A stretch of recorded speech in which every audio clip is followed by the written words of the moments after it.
Today's episode is a re-release of episode 23.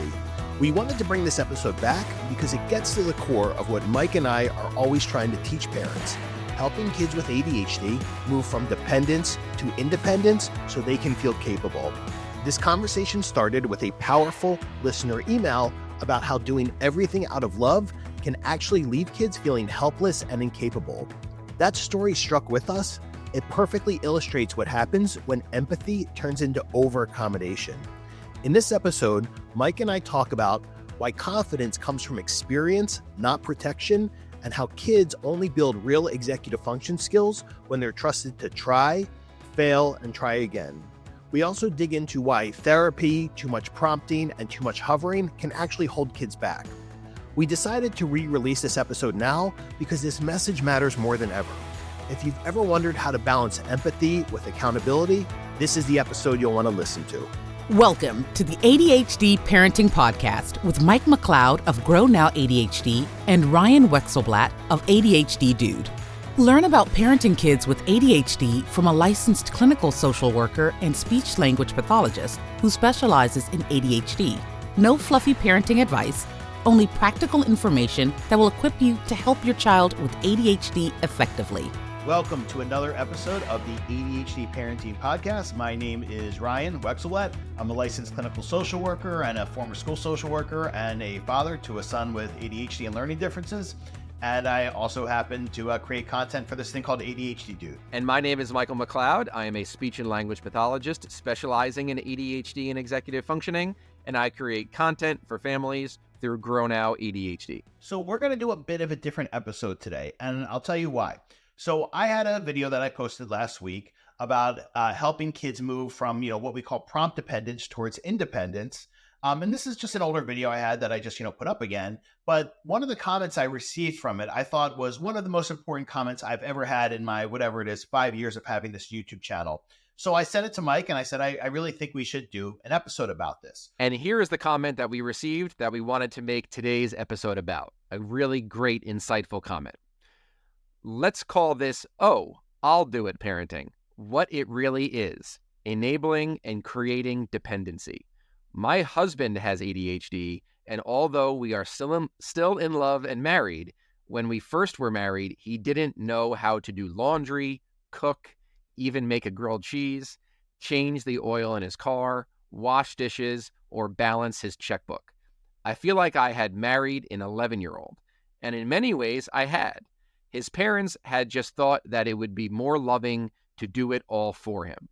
The result was a 27-year-old man who truly believed that he was just incompetent, helpless, and dumb because his parents hadn't trusted him enough to teach him anything. Now he does half of our domestic duties, is an encouraging father who lets his kids succeed on their own before jumping in. He even makes a mean grilled cheese, changes the oil in our cars, and is a math professor at our community college. People with ADHD can learn executive functioning skills, but we need to make a safe environment where we can try new skills, make mistakes, and gently be held accountable. So, Mike, one of the things that really struck me about this, there was a bunch of things, but, I want to mention that yesterday, you sent me some, feedback we were getting about the podcast. And I saw one comment that was basically saying that, I was a little too harsh, and, what I want to say to that person or anybody who thinks that is, this is a reason why, okay? Because nobody wants to marry somebody, or be in a relationship with somebody or have a roommate who is basically an 11-year-old in an adult's body. Right? Because that is something that is avoidable and preventable. And by teaching skills, this is, something that we can, we can avoid happening to kids. But this is very real. And this is why I wanted to make an episode about this, because I really think that people need to hear this. Because this is not something, Mike, that I think we would agree most people hear, right? They don't hear this story. And another reason why Ryan and I get so passionate about this topic, and sometimes it could be perceived as harsh, is because we know, we follow the research, and we understand that executive functions can be gained.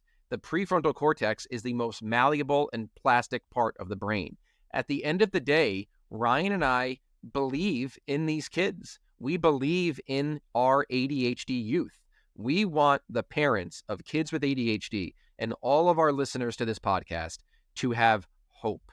Your child can live an independent life. We can gain these skills if we follow research-based strategies, not some of the pseudoscience that we get so worked up about. Mike, I want to reread a line, from this comment here, but I want to preface it, first by saying I think this really ties into something that Dr. Ortiz said in our recent episode with him, which is that a lot of parents right now are confusing empathy for permissiveness, and how that is actually selfish, maybe not intentionally selfish, okay, but it's selfish because it's denying kids the opportunity to build skills, with the belief that somehow you're being empathetic, and loving. So I'm going to read this line again. His parents had just thought that it was more loving to do it all for him. The result was a 27-year-old man who truly believed he was incompetent, helpless, and dumb because his parents hadn't trusted him enough to teach him anything. So the three words I want everybody to think about there is that he felt incompetent, helpless, and dumb. So he felt incapable because he was never taught that he was capable. Exactly. And one of the best ways to reframe ADHD for parents to really understand this exact scenario we're talking about is what Dr. Russell Barkley says about ADHD. It's a performance disorder. It's not an attention disorder. It's a performance disorder. The ability to show what you know. Because what do we know about so many kids with ADHD? It's not correlated to IQ. So many of them even have an average to above average IQ, right? So they know what to do. It's the ability to just perform in the natural environment. And a lot of the pseudoscience out there and a lot of what we're seeing really talks about, over-accommodating the kids and stepping in and not allowing them to experience discomfort because we're afraid it's going to give them anxiety or cause other issues. Kids with ADHD, it's all about the ability to self-regulate and self-motivate in the moment and show what you know and show what you're capable of. And I think one of the best messages that Ryan and I want to share at this podcast is that your child is capable. They can do great things. We talk about how kids are anti-fragile. Your child can persevere through these experiences. And I think one thing that we really need to understand, executive functions are the greatest predictor of success for human beings. And somewhere along the line, we learned, or we came under the impression that kids learn through lectures and worksheets and us talking to them. Executive functions are developed through experience. Kids experience things and they strengthen their executive functioning system. And a lot of those experiences are negative experiences. They learn how to be more productive in their morning routine when they experience the feeling of missing the bus or having to sign in late. They learn to study when they get that F, when it starts to pile up. And I'm sure a lot of parents are hearing me say this and thinking, oh, my son will never care. He'll take all the Fs he can get. He'll be late all he wants. We have to allow them to experience life. They're not going to learn through your lectures. And Mike, I want to add something onto what you said, which is, we've come to this belief that, lecturing or whatever will, help with this. The one thing we left out is a lot of parents have been led to believe that the more therapy their kids are in, right, the more it'll help them, develop these skills. And this is something I want to acknowledge. Therapists get angry when we talk about this, and I'm not saying there's not a place for services, whether that's speech language or, mental health, services, whatever it is.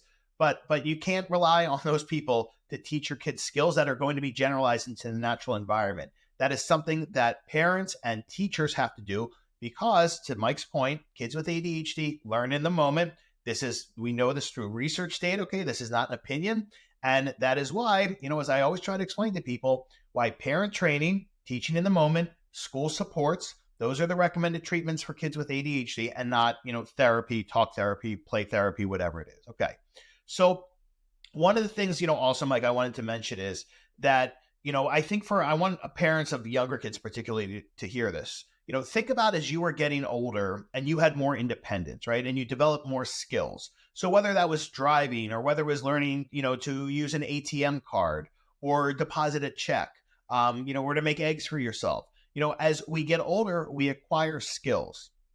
And one of the things, that we often see, and I think this is just a natural thing, no judgment about this, that happens in many families of kids with neurodevelopmental differences, such as ADHD, is parents just get used to doing everything for them, right? And as we know, whether that's because they make a lot of noise, or they get into learned helplessness where they act that they can't do something, or, it's, whatever it is, they just argue about it because it's a non-preferred task, but at the end of the day, the more you're doing for your child, or I should say it this way, the more you're doing for them what they are capable of learning to do themselves, that is actually what we could call creating disability. Okay. And that's not a term you hear a whole lot, but what creating disability means is you're creating a disability where there is none.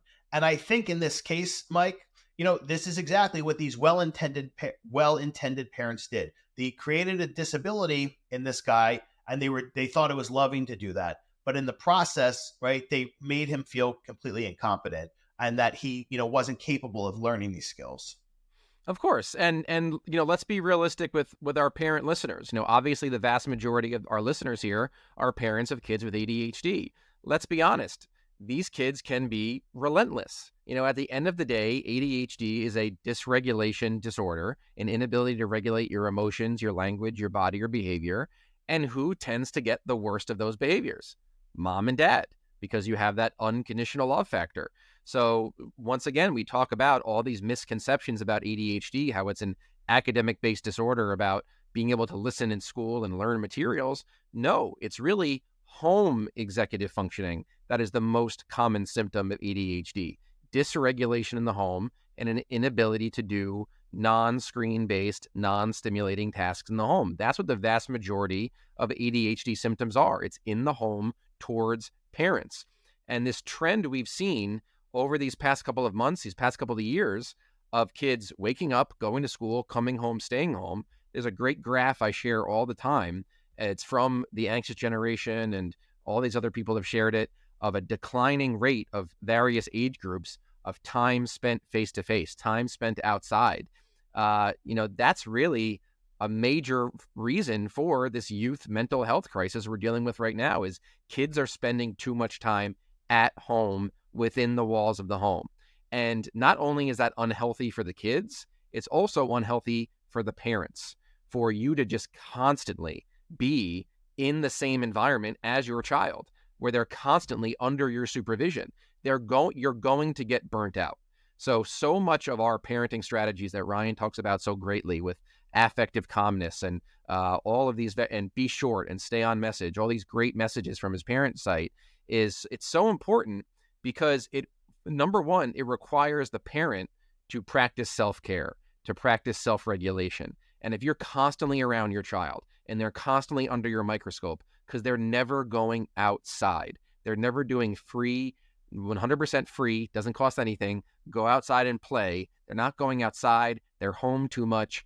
Parents are getting burnt out. And when the parent's dysregulated, the child gets stimulated. They are stimulated by dysregulated parents, just like they get stimulated by screens. So it's a vicious cycle that parents get stuck in. And let's also, remember as well that, kids need to have varied experiences and independent experiences away from their parents. And this is going back to the episode with Dr. Ortiz. This is about the work he created, independence therapy, which is giving kids independent experiences to help them lower their anxiety and build that sense of competency. So I think, Mike, we also need to mention that, right? That if you are always there, they're not going to develop that. Okay, because they need to have that space away from you to learn these skills, and of course you can scaffold for them, and you should, and, we can put all these, things in place to help them. But at the end of the day, they have to be able to do things on their own, right? In an age appropriate way, without your hovering or watching them or directing them. Yeah. And I guarantee you a lot of our listeners right now have three main things on their mind. Number one, the morning routine, getting ready and getting out the door on time. Number two, homework. Number three, evening routine. Those are the three main sources of stress and anxiety in home, those three things. And there's a very good chance during those three things, you as the parent are just doing too much. You're just on top of your child, providing too much language. We remember language makes dysregulation worse. So the more verbal prompting you're doing, we have to remember the ADHD brain can be conflict seeking. So let's think about it. You say to your child, go brush your teeth. What's more stimulating to the ADHD brain? Brushing their teeth on time and hearing a quick, good job, you did it? Or saying, no, mom, and a bunch of really disrespectful things, and then having your mom or dad chase you around for 15, 20 minutes. So it's much more exactly. It's much more. My 3-year-old daughter does it. Like it's always a cat and mouse game to get her to brush her teeth at night. But that's what's stimulating to a kid's brain. They're not going to do things on your time just because you said so. I've worked with so many families that have gained success during the morning routine by sitting downstairs, drinking their coffee, having their alone time, doing what makes them happy, and letting the kids do things themselves, experience lateness at first, and then gain the skills because you are removing the stimuli. And 99.9% of the time, the stimuli is you, the parent. You're doing too much, and they are getting stimulated by your negative attention. So we remove that stimuli. And let's be honest, you're doing it because you love your child. You love your child. You love them unconditionally. You want to help them. But when we remove that stimuli, we gain independence. Mike, as you're talking about this, I just think of how many mornings I spent with my son, with getting into these power battles because he was being oppositional for the one single reason it was being oppositional. It was nothing sensory or anything like that. Okay. It's because he wanted to drive me crazy in the morning and get a reaction out of me. And he was successful at it many, many times for years until I learned to disengage. But that's for another episode. But that's a great point, though, is let's be honest with parents. You're going to get dysregulated. Don't beat yourself up. A lot of that advice you see on Instagram really pushes this whole perfect parenting mentality of just love your child, hold them, hug them. There is no such thing. Here we are talking to Ryan himself, who admits he didn't follow his own advice and got dysregulated. So let's be honest, you are going to get burnt out. There is nothing more challenging you are ever going to do in your life than raise a child. It is the most challenging and most rewarding thing you will ever do, period. And every single parent makes mistakes on a daily basis. A daily basis, every single day. Even your parenting gurus with millions of followers on Instagram, they make mistakes. Their kids yell at them. Their kids experience discomfort. So there's no such thing as a perfect parent. You're going to get mad. You're going to yell. You're going to scream. You're going to get frustrated. It happens to everyone. Mike, the other thing I want to mention going back to this comment is, this woman who wrote this comment is very unique because let's be realistic about this. Most people are not going to have the empathy, right, or the patience to want to enter into a relationship with somebody. And again, whether that's a roommate, whether that's a partner, whether that's, boyfriend, girlfriend, whatever, they're not going to have the patience or the interest in entering into any kind of relationship with somebody who, number one, just lacks these, basic skills that other people their age have. And most likely are not going to want to enter into a relationship with somebody who feels so incompetent, right? Because their parents lovingly disabled them, So I do want to, give her credit because this is somebody who is very unique and patient. And this is not the norm. This is the exception. And that's why I thought it was important that we have an episode, about this comment. Mike, let's do this. Let's give our top 4 takeaways for parents to talk about things that you need to do to get your child to become, a functional adult who feels competent and recognizes their abilities within themselves, because that's what builds self-confidence. Beautiful. So number 1, let's go back to what I mentioned earlier. Eliminate verbal prompting.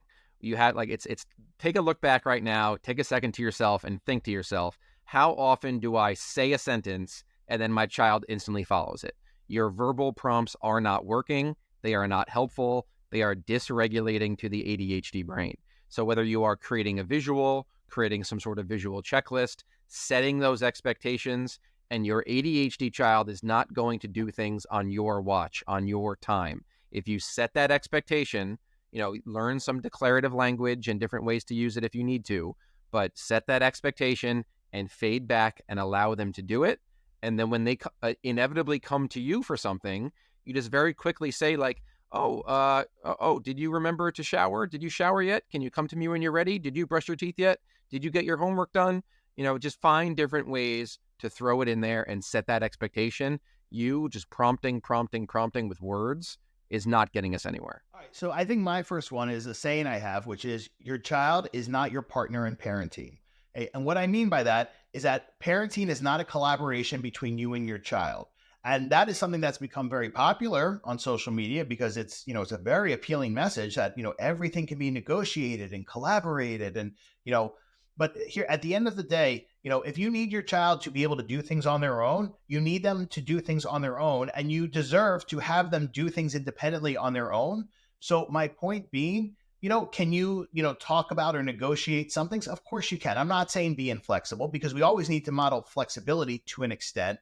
But what I am saying is that you have to say to your child, I need you to start doing this. So we're going to work on you doing this independently. And it doesn't matter if they make a lot of noise, which is my term for arguing or complaining for the sake of arguing or complaining. It doesn't matter if they engage in learned helplessness and just pretend they can't do it or, make self-defeating comments like, I'm stupid, I can't do it. And it doesn't matter if they try to manipulate your emotions by saying, well, if you love me, you wouldn't make me do this, or you obviously don't care about me. Okay. Those things don't matter. What matters is that you are teaching them these skills because you are leading them, because that is all of our jobs as parents or educators, whatever, is that we have to lead kids and teach them these skills so they grow into being competent, functional young adults. Beautiful. And for my second, I'm going to go with my favorite thing to talk about is make sure your child has varied experiences and outdoor play. Just like I mentioned earlier, if kids are stuck in the house all day, whether they're watching TV, on their phone, on screens, they're within the walls of the home, that's going to cause stress and chaos. We mentioned earlier how kids are being over-therapized now, and, because therapy is being pushed in various ways. Outdoor play is never pushed and not talked about enough because nobody makes money off of it. Nobody makes money when a kid goes outside, goes and plays in the park, or goes and plays in the woods or the street or the basketball court, whatever it is. There is nothing more important than outdoor play for the birth to 18, 19, 20-year-old brain. The brain is not fully developed until 30 years old. And what truly builds executive functions is being outside in nature, playing face-to-face with peers. Doing FaceTime, doing Discord, doing online games is not a social experience, does not build those social skills. We have to get kids outside again. That is, I don't know if that is overall the foundation of this mental health crisis. When kids went inside, the mental health crisis went up. So getting them outside, one thing that fascinates me is with this entire generation of youth now, we're seeing an epidemic now of nearsightedness. Kids are growing up that we're seeing like double, triple the diagnoses rates of kids with nearsightedness because everything they're looking at all day is right in front of them. They're at school all day with a Chromebook in their face. They're watching TV. They're on their phone. They're on video games. They're not outside where they're looking miles away at trees and things like that. So kids are getting nearsighted. And that's a real, real problem. You make sure that outdoor play is a structured thing they do every single day after school and on the weekends. The outdoors is safe. Don't listen to the 24-hour news media that makes the suburbs and makes, various places seem like they're dangerous places. Outdoor is safe. It's actually the virtual world where things are not safe. So, get your kids outside, get them playing, get them, give them their childhood back. That's where they really build self-regulation, self-motivation skills, and social skills is the outdoors. And Mike, I just want to mention two things about what you said. Number one, I think we should mention, in the anxious generation, I'm sure you've seen this. There's also the graphic that shows the decline in time kids are spending with peers in real life, right? And there's been this decline since, constant screens were introduced. Okay? Social deprivation. Right. And what we know is the way you develop executive function skills and social skills organically is through this unstructured play and hanging out like Mike just mentioned. So this is incredibly important. And Mike, one more thing I just want to add to what you said, because as I see, how many comments when you talk about screens on social media and you get these pushback comments, my son's made friends through Roblox and no, it is social and this and that. I'm sorry. Nothing is Nothing wonderful will ever happen to your child in front of a screen. I took that from Scott Galloway, and I'm going to say it one more time. Nothing wonderful or great in their life will ever happen to your child in front of a screen. They will not make shared memories in front of a screen. They will not have the best memories from growing up when they're sitting in front of a screen. And I don't think anybody can debate that. Yeah, absolutely. And, many parents now, especially after COVID, feel like they're in an uphill battle against screens. They feel like they're just stuck. My kid's addicted. There's nothing I can do. If I take it away, I'm going to have to hospitalize them, call 911, do something. This is where you have to reach out to a professional. You need to have someone to walk you through this process, because I see far too many parents spending so much money on advocates and therapies and evaluations and all these issues, where the real problem is this kid is spending the vast majority of their day in the virtual world. The real world is anxiety producing to them because they're spending their entire life in the virtual world. The virtual world, they're in full control. They're in full control of everything. The real world, they're not. So the real world is very anxiety producing. The virtual world is where they're comfortable. And if they're spending the majority of their life in the virtual world, the real world's going to give them a lot of anxiety. So all that money you're spending on therapies and everything else, really, we just need to get rid of these screens.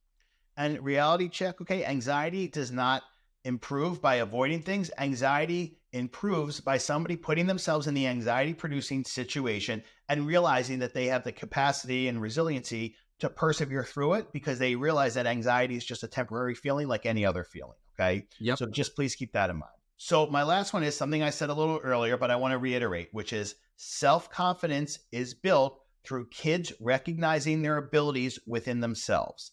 And if you want your child's self-confidence to improve, they need to have these varied experiences. They need to spend time with peers and realize that other kids like being with them. And to the point, of this woman's comment, they need to develop these independent skills and learn how to do things on their own, because that gives them a sense of competency. So I know that, a lot of people are doing too much for their kids and they're doing it out of love. Okay. But at the end of the day, that's not going to help them build self-confidence. And again, to this woman's point about her husband, saying that, he felt, incompetent, helpless, and dumb, because what his parents did out of love, that somebody shouldn't have to start developing self-confidence or self-esteem at 27, right? It should happen before that. And the last thing I want to mention about this is, and another thing people push back on, self-confidence is not developed by sitting in a therapist's office doing CBT worksheets, okay, or anything like that. It develops, again, through kids recognizing their abilities within themselves and saying, hey, look what I did. I did this for myself. Wow, I feel good about myself. And even if they complain about it or make a lot of noise because it's a non-preferred task, that doesn't mean it doesn't make them feel good learning something new. Okay, so just please keep that in mind. I saw that many times, with my son growing up. Mike, I'm sure you see that with your daughter, right? That she feels good about herself when she, can do, a new thing on her own. Yeah, absolutely. And just to summarize it all, Ryan and I made this podcast because we felt the need to spread the truth, to spread research-based practices in this era of social media information and, pseudoscience. We wanted to give parents real factual information, not that fluffy stuff. And, sometimes the truth is hard to hear. And especially in this time, in this nowadays. And then, sometimes the best advice you hear in life is the hardest to hear. If you're getting advice that makes you feel good, is it really advice or is it just support? Do we really need some advice and some coaching here? Sometimes it's the hardest to hear. But overall, this is a podcast of ADHD hope. It's all about understanding that your child is capable. Your child can do those hard things. Obviously, you were blessed with an ADHD child. We have to parent a little differently, but we need to have high expectations and lots of hope for our child. And I like what Dr. Ortiz said, which he said, high expectations combined with high empathy, right? Not, low expectations combined with high empathy. That is what is going to create disability, as it did for, this guy. Who was mentioned in the comments here. So just please keep that in mind, okay? So thank you so much for listening or watching. We really appreciate it. If you find the podcast helpful, please know that, we don't make any money doing this. We're just doing this as a service to our community. So if you could please leave a positive comment, on, Apple Podcasts or Spotify or YouTube, wherever you're listening. We would really appreciate it because it lets other people know that the podcast is helpful. And again, there's no financial benefit to us in this. We're just doing this as a service to everybody. So we would really appreciate it. Thank you. Yeah, and I would just add, if you do take the time to leave a review, also send us an email to the podcast email or send a DM to Ryan and I and send us a question that you have for yourself. And if you take the time to leave a review, we'd be happy to answer your questions directly on the podcast as well. Absolutely. We'll have some episodes coming up where we answer questions from parents. So just keep that in mind. Thank you all so much for listening. Thanks. Thanks for listening. To learn more about Mike's practice, Grow Now ADHD, please visit his website, grownowadhd.com. To learn about the services Ryan provides, please visit adhddude.com. You can find Mike on Instagram at GrowNowADHD and Ryan on the ADHD Dude YouTube channel. We'd love to hear your feedback or questions, so feel free to contact us at the ADHD Parenting Podcast at gmail.com. The ADHD Parenting Podcast and content posted by Grow Now ADHD or ADHD Dude are presented solely for general information and educational purposes. Our goal is to provide valuable insights and knowledge, not to replace professional services. Mike and Ryan cannot provide clinical consultation or free advice through social media or other forms of communication. The information on this podcast is not a substitute for professional advice. If you or your child have any medical or mental health concerns, please consult your healthcare professionals.